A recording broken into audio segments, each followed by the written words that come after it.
Hello and welcome to Message to the Masses with Tesa. I am your host and resident publishing consultant, Tesa Colvin, and we're here to have a real conversation with entrepreneurs, speakers, business owners who serve on a different level, consultants, just professionals, anyone who's willing to use their story to fuel their fire and actually start a movement. And I'm super excited to have none other than author extraordinaire Samantha Fitz here with us. Thank you so much for joining us today. I can't wait to jump in and have a conversation with you. And thank you for having me. So here we are. I know who you are. I want you to tell the audience who you are, what you do, what's your trade, but what's your mission. Okay. Again, my name is Samantha Fitz. I'm an author, educator, and that's pretty much it. And a motivational speaker. I'm getting ready to get into the speaking realm, so I have to get used to saying motivational speaker. But definitely author, educator. I've been in education for over 20 years. Okay. So you got a little bit of a track record. But in addition to that, you're a mom, which is it's a major part of your story. It makes me smile really hard. It makes me really happy to say that. So you've been an educator, you've been working with children, you've been working with parents, because I know you can't work with one without the other. And how did you even get into that? To education? Yeah. Well, ever since I was young, I've always wanted to be a teacher. When you playing with your friends, you play house, you play school. And so when we play school, I always like being on the other side, being the teacher, telling my cousins and siblings what to do. So that kind of felt good. So that bug bit me when I was very young. I probably should have been a teacher. I'm a little bit bossy, so that probably would have worked for me. But let's dig a little deeper into that. We've already mentioned that you have a book. And, instantly when I hear that an educator has a book, I think, okay, it's going to be about education. You're like, no.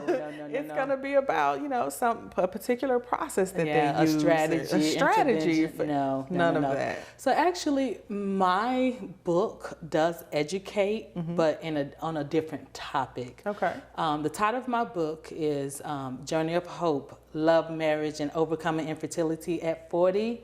I wrote that book so I can support, inspire, and educate other women that are going through infertility.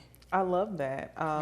Because I'm sure it does teach, it does have those elements because you're a teacher, you can't shake that. But the part where you're inspiring people to hope, like that's different. That's not just do this and you'll get this. This isn't 2 + 2 is 4. It's much deeper than that. Why this book? Why was it necessary for you to write this book? Well, let me see, where do I begin? So I got married when I was 34 years old. Okay. Well, I met my husband when I was 34 years old. We got married when I was when we were 36. We were both the same age. And now that I'm 44, that seems very young, but when you're going through it, when you get in your mid-30s, your biological clock start ticking, and I wanted to be married when I had kids. So I got married, and I wanted to have kids right away, and only to suffer a miscarriage. And I was like, what is a miscarriage? Because no one around me I knew at the time had suffered from miscarriages. So I was ashamed. Wow. I was embarrassed. And so that's one reason why now I've written a book, because a few years ago, I was ashamed. When I told my mom I had a miscarriage, I begged her, please don't tell anyone. Wow. But now I have a book where I have all my business in the book about my miscarriage and what I went through, and knowing that people I know are reading the book, so I had to kind of get over that within myself so I can help others. Because once I found out other women had miscarriages and went on to have kids, that helped me through my journey. Right. And I was like, wow, had I known then I wouldn't have the stigma back then or being embarrassed. So I wrote the book so that I can share with women and break the silence of infertility, especially among African American women. And it's funny, the thing that we're ashamed of is really the thing that is designed to help us help others. We're going to take a break here in a few minutes, but what I really want to touch on is that journey of coming out of shame and really using that information and understanding that I'm not the only one who has had a miscarriage or doesn't know much about what causes them, or if there is anything that causes them. I want to dig into that whole journey from realizing it's not just about me, but it takes me to help someone else. Yes. So we're not going to dig into it just yet. We're going to take a quick break and we'll be right back to continue the conversation.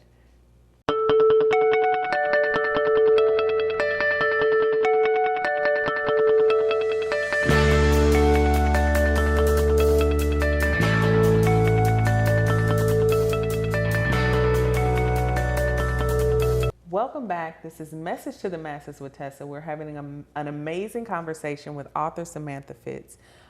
You have a book that is designed to help people and empower people and inspire hope. And one of the things that you were just talking about, and I really want to dive back into it, is the shame that you felt around having a miscarriage. Why was that? Why did that happen? Why did you have that shame? As opposed to immediately being able to tap into and realize I need to heal? Why did it go to shame? It's because I came from a very small town, Enterprise, Alabama. And back in a small town, I had a lot of siblings. My mom had 7 to 8 sisters and brothers. My dad had about 7 to 8 sisters and brothers. Wow. I had one aunt that gave birth to 15 children. Okay. So I grew up with a lot of cousins, and then my cousins started having cousins. And don't get me wrong, I'm very happy that I went to college and I pursued, my advanced degrees, and I, wanted to explore the world before I settled down to have kids. Right. And so one reason why I was embarrassed is I think I was thinking about what were they thinking about me back home. When I would go home for Christmas and the holidays, it would be like, hey, are you dating? Hey, are you getting married? Right. Do you want kids? So here I am, from Alabama over here in Atlanta, and, I seem to have it going on, but I'm missing that one thing, that what a lot of people think that makes you complete. Not saying getting married and having kids make you complete, but where I'm from, that's pretty much part of the process. And it's almost like, well, what's wrong with her? Like, what's wrong with you? So I was ashamed. Like, I could control everything except for that one thing. And one of my girlfriends, one of my good friends from college, and she knows, we're kind of like night and day. And she even said to me, she said, here you are with all these degrees, you go back to school, you get job promotions. Everything you set your mind to, you pretty much achieve it. But this one thing, now it's not happening just by you putting forth your effort. So you're going to have to, rely on something else, you know. And of course I had to rely, and I develop a very close relationship with God, a closer relationship with God. And so with that, what kind of work did you have to do to heal emotionally? You had all of these outside factors, people saying, do you want kids? And it's like, not having kids doesn't mean I don't want kids. Like, there's another question they could have asked, but what kind of healing did you have to do? What's the first level of healing for you? Where did you go to heal that? Well, I'm a Christian, and I do read the Bible, and I meditate on the scriptures, and I do listen to the sermons. A lot of times it's amazing. It's nothing but God when you have sermons that speak directly to you. And at work, I had a coworker. Her name is Diana Porter. She's the first lady of an AME church in Kennesaw. She actually saw my journey from day to day. She actually was one of the women who I confided in on a day-to-day basis. And she pretty much helped me. Like I said, I would meditate on the scriptures, I would research, I would look at examples in the Bible of women who successfully overcame infertility. A lot of times, infertility is not new. No. I mean, back in the Old Testament, when I was little, I remember learning the term barren. Sarah was barren. Rachel was barren. But being little, I didn't know what that I really didn't know what that meant. So it meant a lot to me as I was going through. So reading those scriptures, meditating, and see how those men and women and how they prayed, and God eventually granted them. So I was able to heal because when I was going through it, is because there was nothing that it was unexplained. Right. So Okay. in my mind, okay, well, you're not giving me a reason. So since I don't have a reason, that means that I can't have a kid, just maybe not right now. Right. And so, so what I did was I researched natural ways to get pregnant. Okay. And I did get pregnant naturally at first, and that's the one that ended up in miscarriage. And then my OBGYN, I had a very open conversation with him. Every time I would go, he would say, hey, you know, you're getting older, biological clock is ticking, you need to consider, you might need medication. Okay. And when I heard those words, I was like, oh no, I don't want medication. I don't want to be the next Octomom. I did not want to be the next Octomom. So I was like, no, let me keep trying natural. But again, by this time I was 37, 38, and I was like, oh my gosh, maybe I do need, you know, some help. Maybe I won't be the next Octomom. Maybe one egg will make and not 8. And so I started being open to medication, but guess what? Those failed. I thought medications automatically worked. I had no idea that medications failed. So you're still trying to control the journey. Yes, for real. You're still trying to control the journey. Yes. So wait, I have some questions around that, but we're going to take a break and we're going to continue the conversation because I want to talk specifically about that. You're trying to control the journey. Like, okay, then medication it is. That's supposed to work. But we're going to dig into that right after this break. Okay.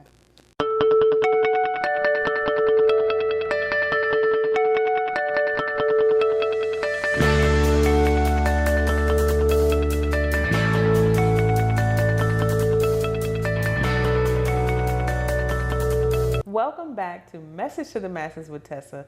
I'm excited to continue this conversation with author Samantha Fitz. We're going to dive right back in. So when we left off before the break, you were talking about how, okay, I finally decided I'm going to do the medication. I'm going to resolve my infertility issues with the medication. And then what?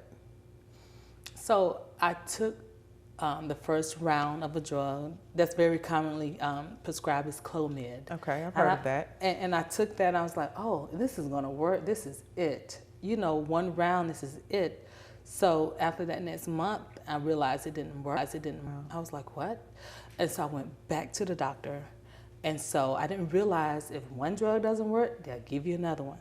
I took another drug. That didn't work. So at this time, we were on drugs. And now, there's something I never thought I would even do. I wanted something that's more, I guess, more support, which is a term, IUI, which is in uterine insemination, or another term you hear it referred to as artificial insemination. And so I said, okay, we have to do artificial insemination. Let me tell you, my husband was okay with all of this because you know some guys are very macho and say, oh no, I don't need artificial insemination. You know, I got this. But he was okay because he wanted a kid just as much as I did. So I would say, hey, we're going to do this. You got to do this. I need this. And he was just right there every time. And so, well, wait a minute though. I'm really letting that sink in because when we have a conversation about infertility in women, we never consider the men that are in their lives. So that is like mind blowing. Like I want to pause right there. Like, you know, how did those conversations go? Did you have to convince him at any point or only? I think he saw how frustrating it was for me and him both. Again, we're older, our close friends all have kids. As a matter of fact, we went to a baby shower in Virginia. And for the first time, I felt bad for him. I felt that, oh my goodness, did he marry the wrong person? All of his friends had kids. He was the only one. Their names are the J Crew and Mike. The J Crew plus Mike. And so everybody from the J Crew, and they grew up from elementary school to college together. Everybody in the J Crew had kids. Javon did not, or Elroy is what I refer to him in his book, but I also call him Javon, his middle name. And so I started wondering, wow, should he have married someone else? You know, I cannot give him the baby that he wants. You know? That was the thing. That's challenging. There's a lot of emotion in that, and there's a lot of consideration. And as I listen to you tell the story, you know, there's so many things come up for me. on a personal level. And also, you know, when you have people that ask you, I say they're silly questions like, don't you want kids? Like, yeah. What are you waiting on? You know, what's like, wrong with you? What are you waiting on? What's wrong with you? You know, when? Yeah. But at the same time, you know, I have a bit of a petty bone. So on the other side of that, I feel like, you know, are these the people who would even babysit? Like, while you're asking me these questions, would you even babysit for me? So, you know, it's so many moving pieces.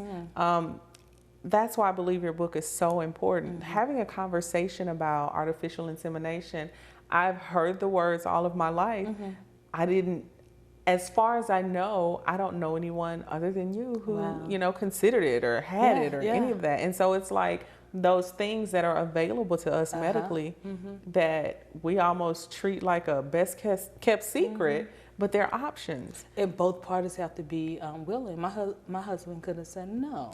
Because when he went and checked out, the doctor said, oh, your men are swimming, you're just fine. So, you know. So there was nothing wrong with him. No. So it was nothing wrong with me either. Right. So it was just unexplained. And so, but I'm the one that did all the work. I said, okay, something has to happen. You'd have to put my body in place to receive. Right. And so, but when I would go to him and say, hey, we're going to do, you know, artificial insemination, he was okay with it because he wanted to have a baby. That was just a way, that was our way of getting what we wanted, which is a baby. So and you know we did the first round, didn't work. Okay. So you've done different rounds of medication. You did the first round of artificial insemination. How many rounds did you have to do? We did 2 rounds of artificial insemination. Now, insurance doesn't pay for any of the things I just named. Wow. So by that time, it started getting expensive. One medication that we had to take to help with artificial insemination cost $400 just for the medication. Wow. And not the procedure itself. So by this time, it was starting to get really, really expensive. So what I did was I said, okay, well, this is not going to work. Again, I'm a checklist planner. If this doesn't work, and I'm going to try this. I said, hey, I might need something more rigorous, which is IVF. So what I did, I started researching and that's in grants. vitro fertilization. Yeah, in vitro fertilization. That's very expensive. Insurance definitely doesn't pay for that. But there are grants out there that you can apply for. Wait a minute. Yeah. Insurance doesn't pay for it, but my there insurance. are grants. Yes. Well, if it's yours, it's probably a lot of them. There's probably some loopholes, but there's grants for it. You can apply for it. I bet you there's. How many people do you think knew that? A lot of people probably don't know. And so right there, you know, just the cost of it, it could have killed your desire to have a baby, right? Absolutely. This is why your book is so important. Absolutely. This is why, because somebody out there, somebody in here needed to know that. You know, it's not just a matter of, you know, well, if you've got the money, you can make it happen, but what if you don't? There's other options, and that's what your journey has been about. It's been about options all the way, options and agreement, right? Because you couldn't do it without him. Yeah, absolutely. And so I definitely want to applaud him. Yeah. So, but here's what I would really like for you, for the person who's watching, who's feeling like I'm about to give up, it's just not meant to be, because I know we've all felt that way. What would you say to them? I like to call it the 4 Ps. You definitely have to have a 4 Ps that you can apply to anything in your life. My 4 Ps are: you have to have a plan, you have to be patient, you have to be persistent, and you have to pray, and pray and pray. And pray some more. Yeah, so in my plan, what I did was, when things wasn't working, I would research, and you know, of course, my first plan was to have a baby. But in my planning, if I ran along bumps in the road, I would go back to my plan and I will research and adjust my plan. Then I would pray and meditate on Bible verses. And my husband and I, we meditated and prayed together. And I had to be patient, because when that one process did not work, I had to try another process, another process. Again, you have to be patient, because you actually go through the process and you have to wait, 30 days, right? To see if it happened.